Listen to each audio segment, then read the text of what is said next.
할렐루야.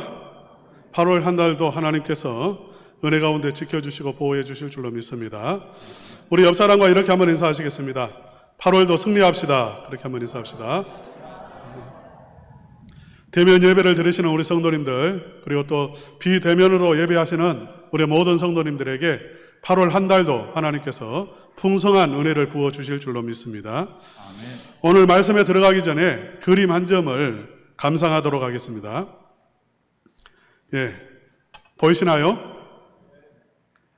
누가 그린 그림이냐면 유명한 화가 빈센트 반 고흐가 그린 그림입니다. 제목은 성경이 있는 정물입니다.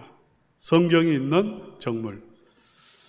빈센트 반 고흐의 아버지가 뇌졸중으로 쓰러지셔가지고 사망하셨는데 그 몇 개월 후에 아버지를 추모하면서 그린 그림이 바로 이 그림입니다. 이 그림에 보면 성경이 펼쳐져 있어요. 평소에 아버지가 가장 사랑했던 성경 말씀입니다. 여러분이 가장 좋아하는 말씀은 뭐죠? 우리 집사님께서 방금 전에 찬양했던 시편 23편 많은 성도들이 사랑하고 좋아하잖아요. 물 가운데도 내가 함께 할 것이다. 그 말씀도 성도님들이 많이 좋아합니다. 고흐의 아버지는 화란 개혁교회 목사님이셨는데 성경에 가장 사랑하는 구절이 있었어요. 그게 뭐냐면 이사야서 53편입니다. 우리가 오늘 읽은 본문의 말씀이죠. 이 말씀을 평소에 가장 사랑했고 즐겨 읽었다고 합니다. 그래서 성경이 펼쳐져 있는데 지금 펼쳐진 장이 바로 이사야서 53장입니다. 그리고 그 앞에 또 작은 책이 하나 놓여 있습니다. 보이시나요? 노란색 표지로 작은 책이 놓여 있고 아주 이렇게 많이 읽었던 것 같아요. 너덜너덜해졌어요. 이 책은 빈센트 반 고흐가 즐겨 읽었던 책입니다. 신앙서적은 아니고 소설책입니다. 그 당시에 에밀 졸라라고 하는 소설가가 살고 있었는데 그 소설가가 쓴 삶의 기쁨이라고 하는 소설책이에요. 아버지는 성경을 즐겨 읽었고 아들인 고흐는 소설책을 즐겨 읽었습니다. 이 소설은 굉장히 이렇게 인간의 많은 절망과 또 아픔, 배신 이런 걸 담고 있지만 궁극적으로는 무엇을 이야기하냐면 인간의 희망을 노래하고 있습니다. 인간의 힘으로 극복할 수 있다는 거죠. 인간의 밝은 이야기를 하고 있는 것입니다. 사람들은 성경보다는 소설을 더 좋아합니다. 우리로 하면 드라마 있죠. 드라마를 훨씬 더 좋아합니다. 드라마는 몇 번 봐도 질리지 않아요. 사람들은 올림픽을 더 좋아해요. 거기서 금메달 따면 환호를 합니다. 우리 인간이 추구하는 것은 바로 이러한 것들이에요. 인간의 이야기, 살아가는 이야기. 거기에서 사랑하기도 하고 성공하기도 하고 실패하기도 하고 그 속에서 인간의 희망을 꿈꿉니다. 칙칙하고 어두운 이야기는 별로 좋아하지 않아요. 인간에게는 희망이 없다. 이런 이야기는 별로 좋아하지 않아요. 이사야서 53장은 성경 중에도 가장 절망적인 이야기가 담겨 있고요. 어두운 부분을 말씀하고 있습니다. 그래서 사람들이 성경을 이렇게 읽는다 할지라도 피해가는 구절이 바로 이사야서 53장일 수 있습니다. 그렇게 즐겨하지 않아요. 내가 가장 사랑하는 말씀이다. 그렇게 말하는 분들은 거의 없죠. 내용이 아주 어둡기 때문이에요. 처절한 내용이 담겨 있습니다. 메시아가 능욕을 당하고 채찍질을 당하고 버림받고 죽임을 당한다는 무서운 이야기가 기록이 되어 있습니다. 하나님이 보내신 메시아가 죽임을 당한다는 것입니다. 매질을 당한다는 것입니다. 메시아의 모습이 너무나 끔찍하고 어둡습니다. 이사야서 53장은 바로 이러한 이야기를 하고 있는 거예요. 메시아가 오기 전에 700년 전입니다. 메시아가 태어나기 전, 예수님이 태어나기 700년 전에 앞으로 하나님이 보내시는 구원자가 오는데 그 구원자는 버림당한다는 것이요. 매질을 당한다는 것이요. 그는 창에 찔리고 죽임을 당할 것이다. 그 이야기를 오늘 본문에서 말하고 있고 예언하고 있습니다. 왜 그런가? 왜 이렇게 어두운가? 메시아가 왜 십자가를 져야 되는가? 왜 채찍질을 당해야 되고 왜 그는 고난을 당해야 되는가? 그 이유가 또한 오늘 본문에 나와 있습니다. 우리 한번 6절 말씀 다 같이 읽어보겠습니다. 6절 다 같이 읽겠습니다. 시작. 우리는 다 양 같아서 그릇 행하여 각기 제 길로 갔거늘 여호와께서는 우리 모두의 죄악을 그에게 담당시키셨도다. 할렐루야. 무엇 때문입니까? 여호와께서 어떻게 하셨죠? 우리의 죄악을 그에게 담당시키셨기 때문이다. 이게 팩트예요, 이게. 여호와께서, 하나님께서 하신 일이 무엇인가? 하나님은 우리의 죄를 메시아에게 담당시키셨다는 것입니다. 또 11절 말씀도 함께 읽어보겠습니다. 11절. 그가 자기 영혼에 수고한 것을 보고 만족하게 여길 것이라. 나의 의로운 종이 자기 지식으로 많은 사람을 의롭게 하며 또 그들의 죄악을 친히 담당하리로다. 메시아 또한 자기 스스로 많은 사람들의 죄를 친히 담당했다라고 말씀하고 있죠. 하나님 아버지께서도 메시아에게 죄를 씌우셨고 메시아 스스로도 죄를 감당했다, 이렇게 말합니다. 12절 하반절에 보면 그가 많은 사람의 죄를 담당하며 범죄자를 위하여 기도하였느니라, 이렇게 말씀하고 있습니다. 그러니까 이렇게 이사야서 53장이 어두운 이유, 메시아가 고난을 당하는 이유가 무엇이냐면 죄 때문이라는 것을 이야기하고 있는 거죠. 죄 때문이라 이렇게 말하고 있습니다. 다시 한번 말하지만 우리 인간들은 죄의 문제를 깊이 들여다보고 싶어 하지 않습니다. 금메달을 땄느냐 안 땄느냐, 내가 시험에 합격했느냐 안 했느냐, 내 재산이 얼마냐, 이건 너무나 중요한 문제예요. 우리는 그런 문제에 신경을 쓰지 죄의 문제에 누가 신경을 씁니까? 내 죄의 문제는 쳐다보기 싫어요. 죄의 문제를 드러내고 싶어 하지 않습니다. 어느 누구든지. 그런데 성경은 끊임없이 창세기부터 해서 요한계시록까지 끊임없이 무엇을 말하냐면, 지적하고 있냐면 죄를 지적하고 있어요. 죄의 문제가 해결되어야 한다는 것을 말하고 있습니다. 우리는 그걸 별로 좋아하지 않아요. 그 문제를 외면합니다. 죄는 감추고 싶은 거예요. 여기에서 죄를 드러내고 싶은 사람이 누가 있습니까? 나 이런 죄를 지었습니다. 그걸 드러내고 싶은 사람이 누가 있겠냐고요. 저는 지금까지 많은 성도님들, 안 믿는 사람들이 아니죠. 제가 주로 접촉하는 분들은 대부분이 다 믿는 사람들이니까. 믿는 사람들 대화를 나누어 봤을 때에 20살 때부터 지금까지 전도사 생활을 하고 강도사 생활을 하고 부목사 생활을 하고 담임 목사로서 또 지내왔는데, 지금까지 이야기를 나눠본 사람 가운데 내가 죄인입니다, 내가 잘못했습니다, 나 때문입니다, 그렇게 말하는 사람 거의 손으로 몇 꼽을까 말까요. 다 자기는 잘못이 없다는 거예요. 다 남 탓이에요. 남이 잘못한 거예요. 자기의 죄는 들여다보고 싶어 하지 않습니다.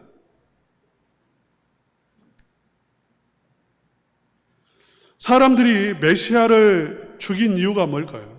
오늘 본문에 보면 메시아가 버림을 받잖아요. 메시아를 이렇게 십자가에 못 박은 이유, 그 이유가 무엇이겠습니까? 우리 한번 2절 말씀 읽어볼까요? 2절 다 같이 읽겠습니다. 시작. 그는 주 앞에서 자라나기를 연한 순 같고 마른 땅에서 나온 뿌리 같아서 고운 모양도 없고 풍채도 없은즉 우리가 보기에 흠모할 만한 아름다운 것이 없도다. 우리가 볼 때에 아름다운 것이 하나도 없다. 볼만한 것이 없다. 이렇게 이야기하고 있죠.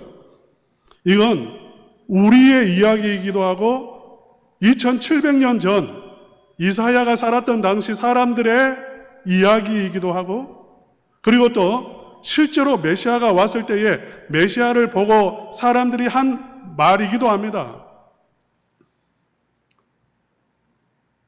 우리가 볼만한 게 없다는 거예요. 우리의 매력이 하나도 없다는 것입니다. 매력이 없다는 거예요. 사람들이 예수님을 말할 때에, 우리가 전도할 때도 그렇죠. 우리가 예수님을 말하면 그들은 거부합니다. 예수님이 뭔데? 우리 동양 사람이, 우리 조선 사람이 왜 서양 종교를 믿어야 돼? 믿어도 유교를 믿고 불교를 믿고 그래야 되지. 그렇게 말을 하죠. 그 이유가 무엇이냐면 자기의 죄를 들여다보고 싶어 하지 않아요. 예수님을 보는 순간, 인정하는 순간, 십자가를 보는 순간 무엇을 고백해야 되냐면 내가 죄인임을 고백해야 돼요. 내 죄를 고백해야 돼요. 그러니까 쳐다보기 싫은 겁니다. 십자가를 생각하기도 싫은 거예요. 그러면서 이렇게 말하죠. 볼품이 없다고. 볼품이 없어서 그런 게 아니에요, 사실은. 우리 예수님의 모습을 인간적으로 보면 볼품이 없었습니다, 사실. 될성 부른 나무는 떡잎부터 다르다는 말이 있는데 그야말로 떡잎부터요, 충실하고 싱싱하고 앞으로 딱 봐도 이렇게 잘 자랄 것 같은 기대감이 생기는 그러한 게 있잖아요. 우리 예수님의 모습에서는 그런 게 전혀 없었어요. 전혀 없었어요.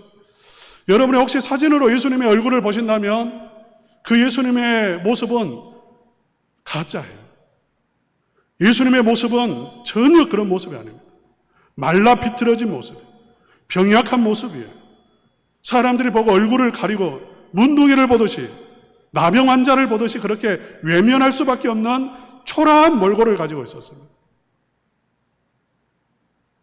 십자가에 달리신 예수님의 형상을 한번 보세요. 우리가 이렇게 보는 너무나 점잖게 하나도 달렸는데 늘어지지도 않았어요. 몸이 처지지가 않았어요. 가짜예요.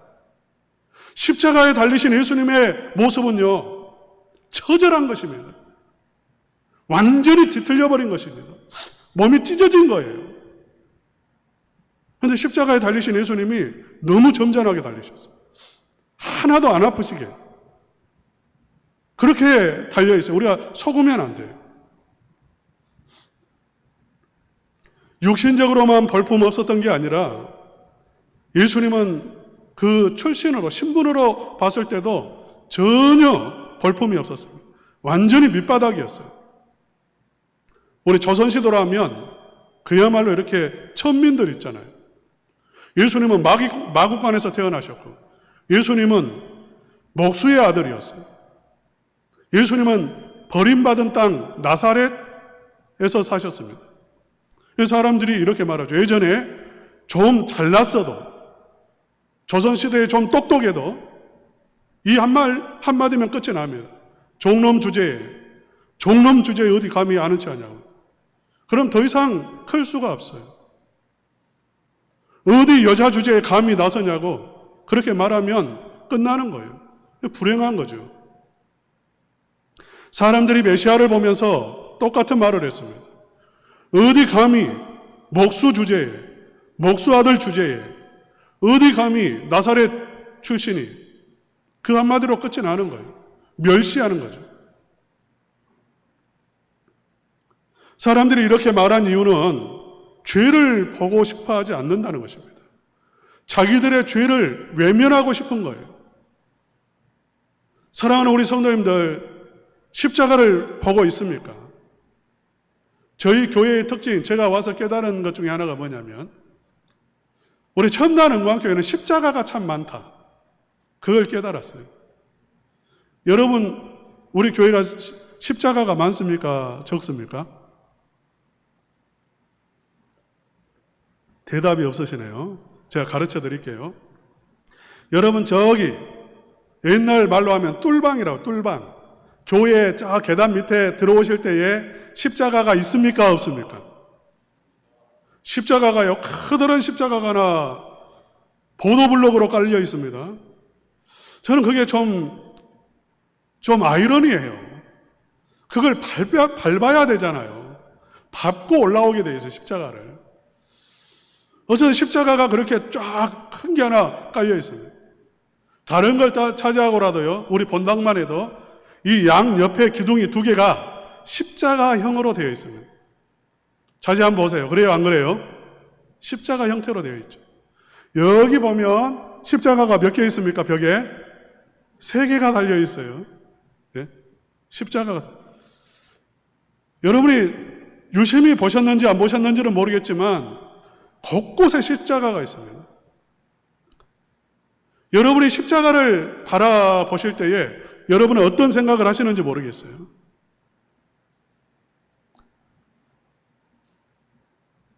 이스라엘 백성들이 예수님을 바라볼 때에 예수님을 비하하고 예수님을 버렸습니다.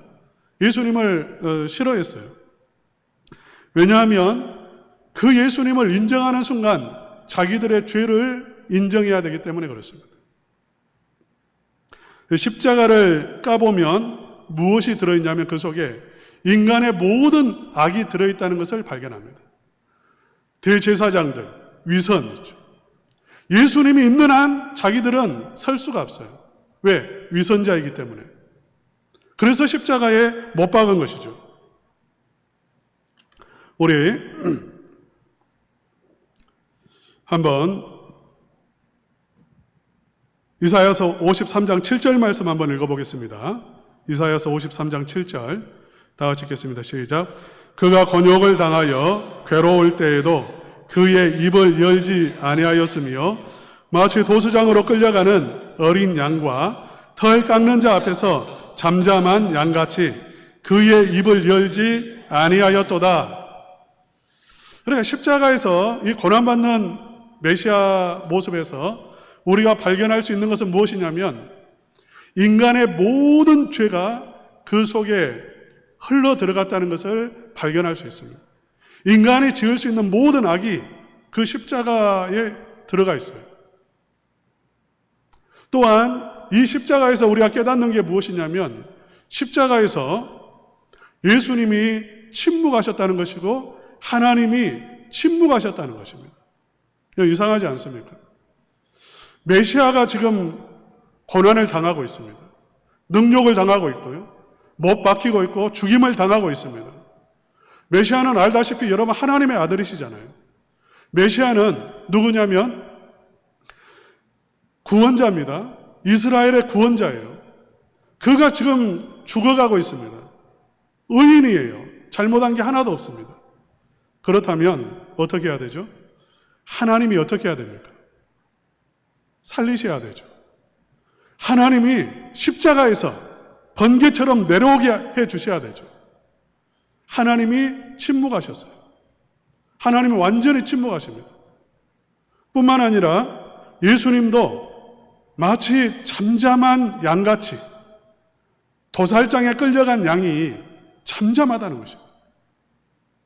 여러분 짐승도 느낌이 있는 것 같아요. 제가 보면 어렸을 때 보면 그래요. 개나 소도 그렇죠. 팔려갈 때, 끌려갈 때 말을 하지 않는데도 느낌으로 아는 것 같아요. 그래서 평소에 와라고 하면 잘 오는 개가 도망을 갑니다. 도망을 쳐요. 잡기가 힘들어요. 그런데 양은 다르다고 하는 말을 들었습니다. 양은 죽을 때에도 칼로 찌르는데도 울지도 않고 가만히 있다는 것입니다. 마치 이런 양과 같이 예수님이 어떻게 하셨냐면 한마디 말씀을 하시잖아요. 그 수많은 죄악들이 자기에게 쓰여지는데도 불구하고 한마디 변명을 하지 않습니다. 십자가 앞에서도 그렇죠. 억울하단 말을 하지 않아요. 그 이유가 무엇이겠습니까? 말씀하시지 않는 이유는 무엇이냐면, 침묵하신 이유가 무엇이냐면 바로 그 모든 죄를 내가 감당한다는 거죠. 내가 뒤집어 쓰겠다는 것입니다. 내가 뒤집어 쓰지 않으면 변명을 하겠죠. 나는 그런 사람 아니라 억울하다는 말을 할 거예요. 그러나 그렇게 하지 않았어요. 우리 하나님께서도 그렇게 하시지 않았습니다. 구하시지 않았습니다. 그것은 우리의 모든 죄가 메시아에게 씌워졌다는 것, 하나님께서 메시아에게 우리의 죄를 씌우셨다는 것을 의미하고 있는 거죠. 그래서 십자가에서 우리가 발견하는 것이 무엇이냐면, 나의 죄를 발견할 수 있고, 그 다음에 내 모든 죄를 그 메시아께서 뒤집어 쓰셨다는 것을 깨닫게 됩니다. 좋은 말로 하면 담당하셨다는 것입니다. 저주를 대신 받으셨다는 것, 그것을 말씀을 하고 있는 거죠. 우리 마지막으로 우리 한번 5절 말씀을 읽어보겠습니다. 이사야서 53장 5절입니다. 다 같이 읽겠습니다. 그가 찔림은 우리의 허물 때문이요 그가 상함은 우리의 죄악 때문이라. 그가 징계를 받음으로 우리는 평화를 누리고 그가 채찍에 맞음으로 우리는 나음을 받았도다. 놀라운 게 있어요. 분명히 메시아가 고난을 당하고 버림을 당하고 채찍질을 당하고 죽임을 받았습니다. 그런데 그로부터 무엇이 임하냐면 그로부터 우리가 평화를 누리게 된다는 것입니다. 또한 우리가 나음을 받았다 이렇게 말하죠. 우리가 고침받았다는 것입니다. 십자가에서 우리에게 흘러나오는 게 있습니다. 십자가로부터 흘러나오는 게 무엇이냐면 하나님의 평화가 흘러나옵니다. 하나님의 사랑이 흘러나오고 하나님이 주시는 고침, 회복, 죄사함, 용서, 풍성한 은혜, 그게 십자가로부터 흘러나온다는 거죠. 고난받는 메시아로부터 흘러나오는 것입니다. 그러니까 십자가를 우리가 잘 알아야 돼요. 십자가를 이해할 수 있어야 돼요. 지난주에 제가 칸트 이야기를 했잖아요. 칸트. 서양의 모든 철학은 칸트라고 하는 한 사람에게로 흘러들어가요. 그리고 서양의 그 다음에 모든 철학, 그 모든 철학, 수많은 철학이 있잖아요. 오늘날에 이르기까지. 그 철학은 칸트로부터 흘러나옵니다. 그러니까 철학을 공부하는 사람은 칸트를 이해하지 않고 순수 이성 비판, 판단력 이성 비판 이런 책, 그런 책을 읽지 않고는 철학을 말할 수가 없어요. 이와 비슷하게 인간의 아담과 하와로부터 지어진 모든 죄악이 누구에게로 흘러들어가냐면 십자가로 흘러들어가고 있어요. 할렐루야. 내 모든 죄악이 어디로 흘러들어가냐면 십자가로 흘러들어가요. 누구든지 그러므로 십자가 앞에 서가지고 나는 죄가 없습니다, 그렇게 고백할 수 없어요. 그렇게 말할 수 없어요. 십자가 앞에 진지하게 선 사람이라면 그렇게 말할 수 없어요. 십자가에 달리신 예수 그리스도가 죽어가는 모습을 보는 사람이라면 나는 괜찮아요, 나는 저주받지 않아요, 나 천국 갈 수 있어요, 좀 깨끗합니다, 그렇게 말할 사람 한 사람도 없어요. 그리고 십자가로부터 무엇이 흘러나오냐면 모든 죄가 흘러 들어갈 뿐만 아니라 십자가로부터 하나님의 은혜가 흘러나옵니다. 하나님이 주시는 평강이 흘러나오게 되어 있죠. 그래서 어떤 목사님이 이런 말을 하더라고요. 예수님은 엿장수라는 말을 하셨어요. 그분이. 예수님은 엿장수 같다. 왜냐하면 모든 이렇게 좋지 않은 고장난 그런 물건들을 받고 아주 달콤한 엿을 이렇게 주잖아요. 그렇기 때문에 예수님은 마치 엿장수처럼 우리의 모든 죄악을 다 가져가시고 우리에게 무엇을 주시나? 우리에게 은혜를 주시고 평강을 주신다는 거죠. 사랑하는 우리 성도님들이 하나님의 은혜로 이 놀라운 십자가의 은혜를 깨달으실 수 있기를 주님의 이름으로 축복합니다. 아멘. 십자가 앞에 서실 수 있기를 축복합니다. 아멘. 오늘날에도 우리가 찾고 우리가 좋아하는 것, 이건 십자가가 아니죠. 십자가를 날마다 붙잡고 사는 사람이 누가 있겠어요? 그렇게 하지는 않습니다. 여러분이 잘 아는 존 뉴턴이라고 하는 사람, 어메이징 그레이스를 그렇게 가사 내용을 작시한 사람이 있죠. 나 같은 죄인 살리신. 그분은 굉장히 이렇게 한편으로 믿으려고 했지만 실패를 많이 했어요. 어려서부터. 신실한 믿음의 어머니에게서 자라가지고 그래도 내가 이렇게 살면 안 되지 하면서 성경도 읽고 하다가 다시 쓰러져가지고 방탕한 삶을 살고 또 이렇게 하면 안 되지 하고 다시 또 말씀을 읽고 기도하다가 또 넘어져서 감옥에 들어가고 그러한 삶을 살았어요. 반복되는 삶을 살았어요. 나중에 그가 회심을 하고 깨닫습니다. 자기가 실패한 이유가 무엇인가? 십자가 앞에 서지 않았다는 것입니다. 십자가를 경험하지 않았어요. 십자가로부터 흘러나오는 그 은혜의 강물이 끊임없이 나에게 주어지지 않는 한 나는 설 수 없는 존재라는 것을 그는 몰랐던 거예요. 그걸 깨닫고 난 다음에 지은 시가 바로 오늘 우리 그 새 찬송가에는 301장이에요. 사랑하는 성도 여러분, 내가 구원을 받을 때에도 그렇고 성도로 살아갈 때에도 마찬가지입니다. 십자가를 바라보고 십자가 앞에 날마다 서지 않으면 우리는 넘어지고 실패할 수밖에 없다는 것입니다.